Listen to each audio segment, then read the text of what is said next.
How do you start a successful freelance writing business that makes you $1,000 or more per month? In this video, I'll be sharing a powerful framework that you can use to start a freelance writing business from scratch. Hey there bosses, G Nontra here, and on this channel, I give you tips, resources, and strategies that allow you to make a living with your writing. If you're new here and that sounds like your cup of tea, join our community by subscribing. So how do you start a successful freelance writing career that makes you $1,000 or more? I want you to get your pens out, your papers out, and write this stuff down, because I'm about to give you the blueprint to starting from scratch and making $1,000 or more with your freelance writing business starting today.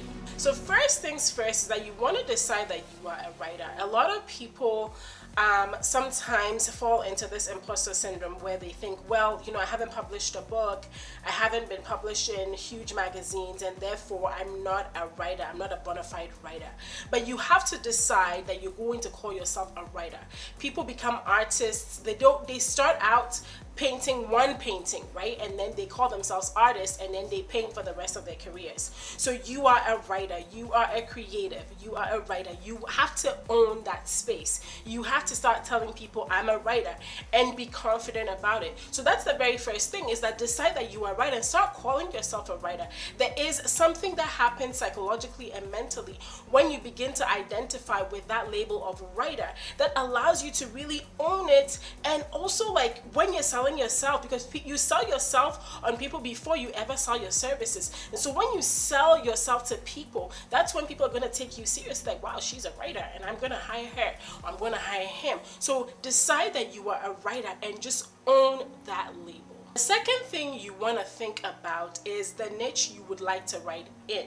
But I want you to begin to think about the kind of niche you like to operate in. And in the video that will come out this week, Thursday this week, I talk about 3 things or 3 ways for you to think about the niche you're trying to choose. And I'll give you a hint right here. Think about your educational background. Like, what is your educational background in? If you have a college degree, what is your college degree in? That could give you some insight into what you would like to write about. Or perhaps you hated your college degree, and that's okay too.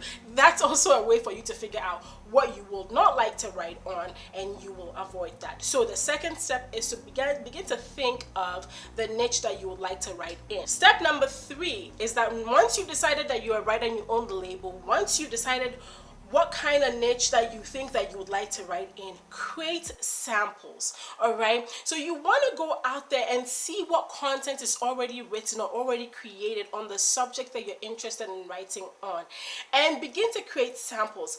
And creating samples could be something that you create on your own blog. It could be something that you create a Medium account for. It could be something that you start writing about on LinkedIn or even Facebook. But you want to create samples that you can show to people that says, hey, I've created work before.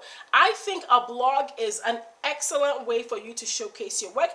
I had a blog for about 2.5 to 3 years before I really got into freelance writing, and even before I thought I would get into freelance writing. And so when time came for me to showcase work I had done in the past, it was super easy because I had published posts from 2015 or 2014 to show clients. All right, and so you want to start creating samples of your work. Now, you don't have to start a whole blog, but even if you have PDF samples or 3 or 4 PDF samples of work that you have created on the subject area that you're interested in writing on, these are clips, or these are samples that you can send out to potential clients to show proof of your work so that you can get hired. So get to creating those samples. Then step number 4 is to begin pitching yourself. You've created your samples, and by this time you've owned the label, probably created some social media accounts that has you as a writer.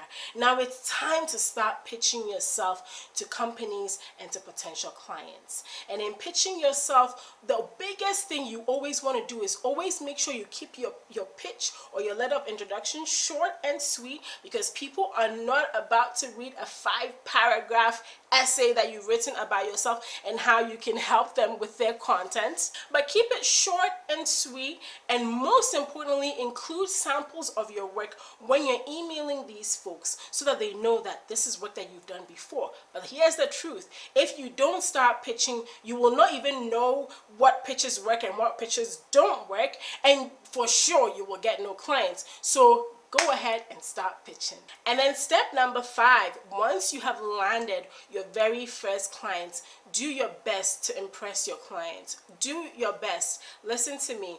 Sometimes you get a client, and even I've made this mistake in the past. You get a client and you get so excited, and then all of a sudden you become complacent because you have that one client or 2 clients who are paying you. You start getting complacent, you start getting a little lazy. Do not do that, okay? This is the time for you to put in your best work. This is the time for you to go the extra mile. This is the time for you to reach out to them after a few articles you've submitted or a few pieces that you've submitted to them and ask them, what else would you like me to do? What am I doing that you don't like, that you would like me to stop? This is the time to get feedback on them so that you do exactly what they want, so that they can be impressed by you. And here's the thing: a client who is long term is better than changing clients every single month.